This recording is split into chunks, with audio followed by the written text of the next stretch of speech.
This is Hot Mic. Hot Mic. On the networks of WDAY. Here's Dom Izzo.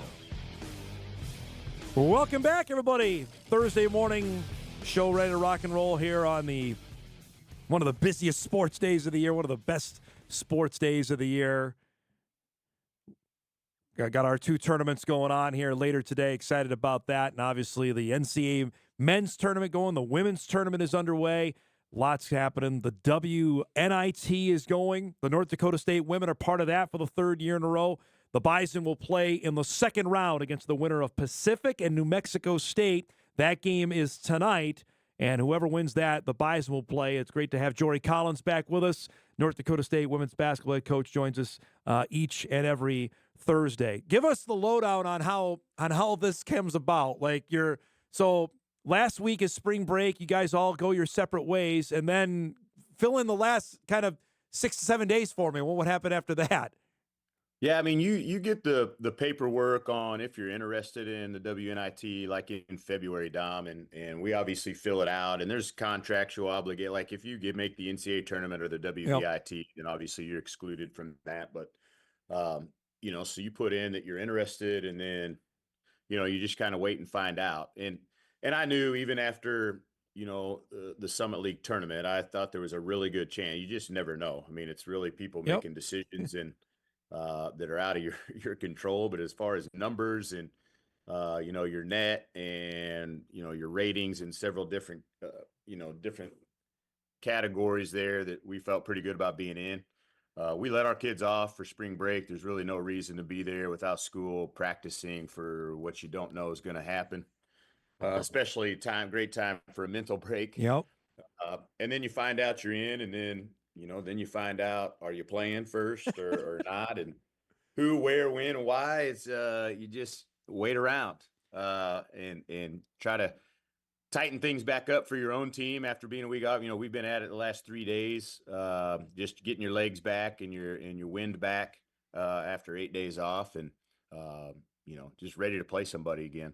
Give me the mood of getting the team back together, Jory, after what happened in Sioux Falls. What was it? Was it anger, frustration, or a little bit of both?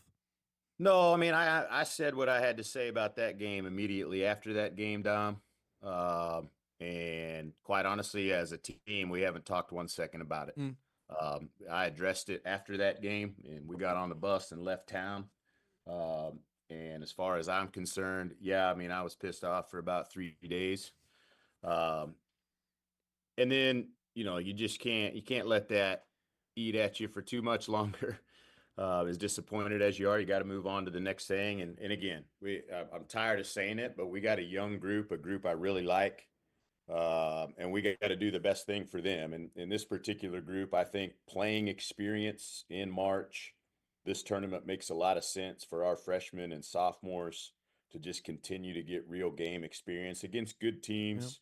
In different settings, different teams. I just think it's really invaluable. With the setup, you went through the same thing last year of not knowing when you were going to play, where you were going to play. Has that helped for this week in terms of at least, all right, we'll find out when we find out? Yeah, what was maybe easier this week is that we did have spring break.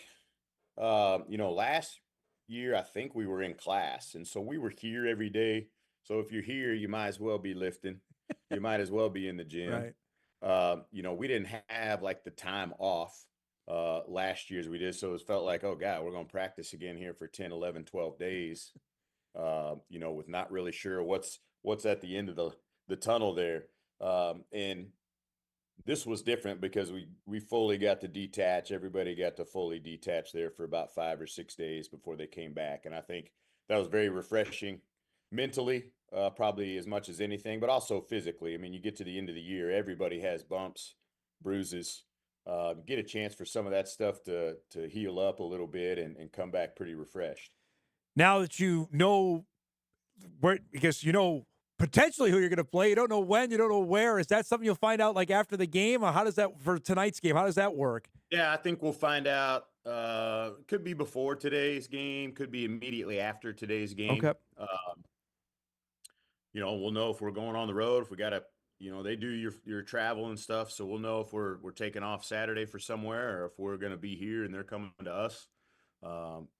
two pretty good teams, two kind of similar teams, really, which is good for us, at least in our preparation. We've been kind of looking at both all week. We just met as a staff here for the last 90 minutes on kind of splitting up each one of those teams and what's the game plan going to look like.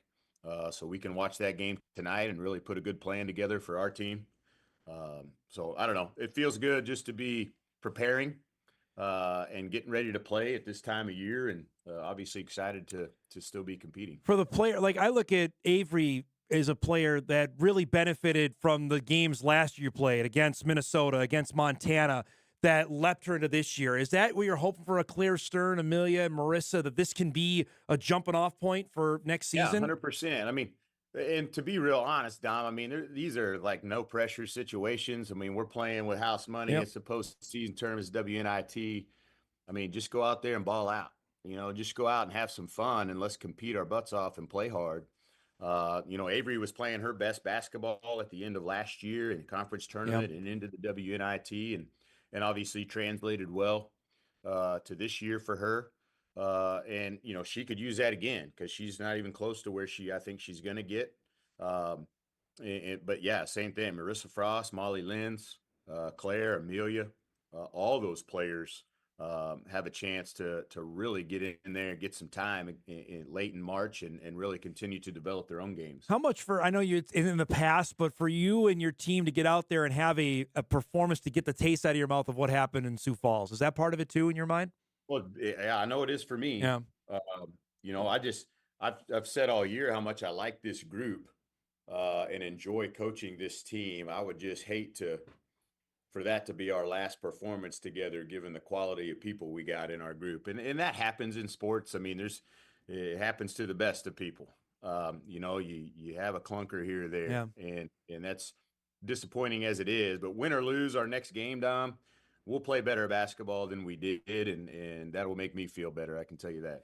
I know you weren't on vacation last week because there were two state tournaments happening, obviously in North Dakota and Minnesota. I know you can't get into specifics on a lot of players, but for where you're going out and evaluating now, how much are you checking in on players that you've offered, or are you looking at players that I haven't seen her that might be one we're interested in? Yeah, both probably equally. I mean, obviously there's kids that we've extended offers to. There's kids that we are debating on extending offers to that you're just trying to watch them in their environment. And the ones you've offered, obviously you're hoping they play well and they look good. And I would say for us, that was great last week to see some great players play well that we like a lot. And then there's other kids that you're trying to decide on.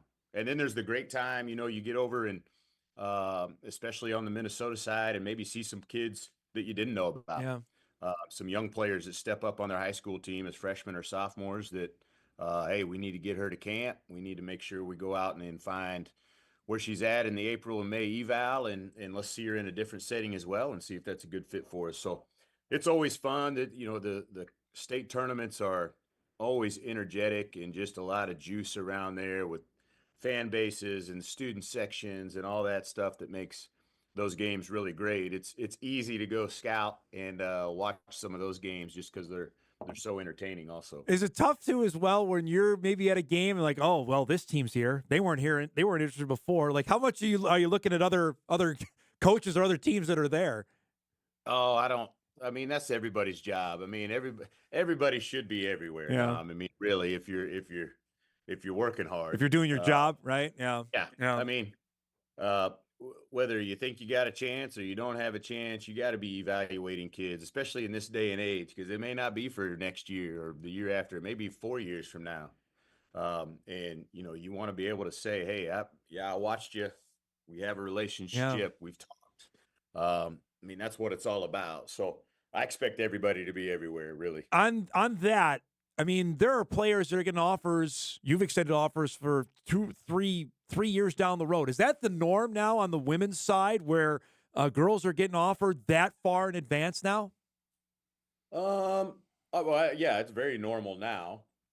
But I would tell you, I mean, for us specifically, I think some of those, when you do that, are kids not just the basketball piece. There's other things that go into that kind of make those no-brainers for you. Um, and obviously I can't get into Yep. specifics and those kind of things, but obviously there's players who be like, yeah, this kid's going to be a Division I player. And if they happen to be in a certain area, it's a no-brainer to continue to invest in that. Um, I'm probably not going to take a kid from Texas as a freshman and extend the offer, knowing that there may be a 2% chance you would ever even come here. Right.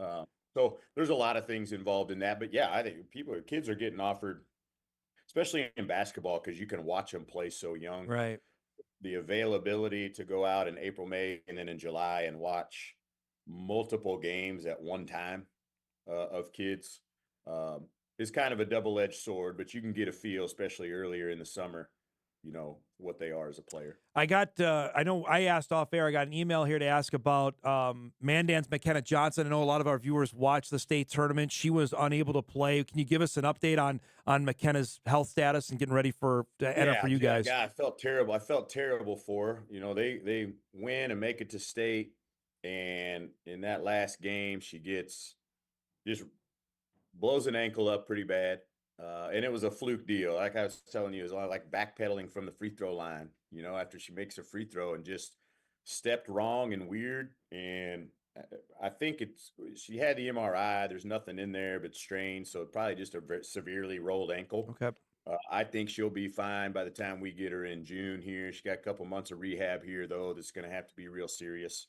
But just it stinks for her that she didn't get a chance to compete. I was really looking forward for a chance to get to see her live. I know, and Sophie Hawkinson as well from Wayzata, who tore her ACL in February. I mean, Wayzata was trending to finally get past Hopkins because of her, and unfortunately she went down. Yeah, again, she was playing the best basketball of her life too last year, Dom, and I think would be in contention for the player of the year. Wow. As a senior. Because she was just playing at a really elite level. And it, again, stinks for her that she didn't get to go and take her team to state, because there's a really good chance with her out there, they would have had a chance to be there. She's got a long road ahead of her recovery-wise, but if there's anybody that I'm betting on that's going to attack rehab and get herself back in a very, very timely manner, it would be Sophie Hawkinson. That's good news to hear, because she's dynamite. She's a really, really fun player to watch. I'm intrigued. I want to ask you this, because I've heard this talk out here after South Dakota State got the 10 seed, Jory, and I talked about it on the show Monday. They won 29 games. They've rolled through. They played a really tough schedule, and it seems like they weren't rewarded for that. Is there what else can a Summit League team do, like yourself, to get better recognition from the committee, or is this the Summit's lot in life, that this is where they're going to be seated? I thought it was terrible, Dom. Yeah. I really thought they should have been a 6-7, 8 at the absolute worst, and then to get a 10, I thought was pretty disrespectful to their resume and to all of us in our league. Correct. Really. Yeah. I mean, our league is like 13th out of 34. It's not in the bottom. It's not in the bottom third. Nope. It's almost in the top third, real close. So, when your 3 losses are what they are, all that tells me is that the committee and the people that put that there don't really care about mid-majors, which is disappointing. And they're going to do what they can to get those bigger schools in the lines that they want them in. Because other than that, it makes no sense to me why they would be there with their net where it is. And I know everybody wants to, hey, they were ranked 23 or 24. And, the coaches poll or the Associated Press poll or whatever that is that's just people's opinion. But they use all these metrics, and the net is just very, very skewed to high major teams. Correct. Mid-major net is never going to be, regardless of how good, is never going to be where it should be compared. There's teams with losing records that have a net in the top 50. Correct. Yes. Just because you're in a league That doesn't make a lot of sense to me No. when the name of the game is winning basketball games. Well, I don't want. I'm not going to ask you to speak for AJ here, but does that change if you're has a head coach a scheduling philosophy? Well, it doesn't matter who we play, so let's just go get as many wins as we can. Then, right? Well, I mean, I think AJ has done the best job that he possibly can at Yes. going out and playing the best teams you can in the non-con, and hopings of, hey, what if North Dakota State or Oral Roberts or South Dakota beats us in the championship? Can we still get in the tournament? Correct. Right now, it doesn't look like you can. Man. I mean, go look at James Madison this year and the year they had. Go look at God, was it UTA, Arlington, maybe? I mean, these teams are 27, 28, and they didn't win 26, 27, 28 games, and you still don't get in. Yeah. I think that's really frustrating. So, yeah, I mean, maybe AJ schedule's light and try to go undefeated. And the interesting, what do you get for that? I know it, right? You get a 15 seed probably, right? You're going to get that. Yeah. The intriguing part about it is they're facing Oklahoma State, and that's where J.C. Hoyt is. If there's any team that knows SDSU, she would. Yeah. Yeah, I just, I don't know. It's I saw that, and it was like, I was disappointed. Yeah. As much as I want to be the one to beat those guys, they're representing our league, and I thought they got shorted a little bit. Is there a team or player, if watching over the next month, you say, hey, if you don't watch a lot of women's basketball, this is the team or player you should attach yourself to?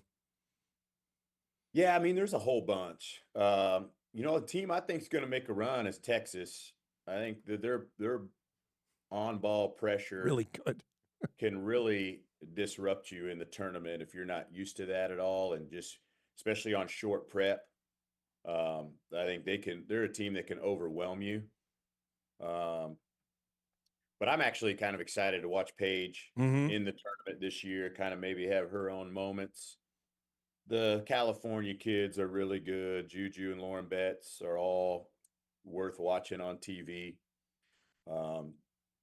South Carolina. I mean, those top seeds are the ones that are going to be there, I think, Dom. Yeah. So, that's when it's going to get real good. The whole tournament's going to be good. But when you get to the Elite Eight, there's 8 to 10 teams that are really high level with high level players. And that should be a pretty good finish. Well, the crazy stat I heard is no one underneath a 3 seed has ever won the women's tournament. Which maybe that's not as crazy as I think, but there's no real Cinderellas when you get later on the women's side. It's just not in the women's game, yeah. And because now the money share and the money and all that is in the men's game is kind of spreading out. It ain't on the women's side. Game, it's getting smaller. That's exactly right. To a smaller amount of schools, so they're kind of getting everybody. And players win games, So it's probably going to be like that for a little while until they put a salary cap on this deal. Yep. It's great to see you, bud. Thanks so much for the time, and we'll find out. Maybe we're covering another home game here. We'll know soon enough. Appreciate the time, bud. So. Yeah, we'll talk to you soon, okay? Okay, thanks, Dom. Jory Collins joins us throughout the basketball season on Thursdays at 10 o'clock here on the show. Again, the Bison are in the WNIT, so they will face either Pacific or New Mexico State. That game is tonight, I believe, at 8 o'clock. Double check on that. I believe it's 8 o'clock tonight. And that game is actually in California. So whoever wins that will play the Bison. Now, if anybody went through this last year with us, the WNIT scheduling is bizarre. So it's not a guarantee the Bison are going to host the next game. It's looking in like that, but it's not done and delivered. So we'll find out. Potentially they could be at home. Likely on Monday is what I've been told. If the game is in Fargo, that's when it would be played. So we'll, as soon as we know, we'll pass along that information to you. But that's what the bracket looks like in the Bison quadrant here. If they were able to advance, it's likely Washington State, who they would play. You can see the other teams you mentioned. Jory mentioned UTA. That's UT Arlington, who won a ridiculous amount of games to facing Incarnate Word. You got Chattanooga, Alabama, A&M. Troy's there, along with Air Force and Utah Valley. The first round of the WNIT begins as well later today. We'll break. We come back. We'll keep up my bracket picks going here. We're doing it live on the air, off the cuff, picking who's going to advance. Got some emails to get to as well. We'll get to that as Hot Mike rolls on a Thursday morning. We're back after this.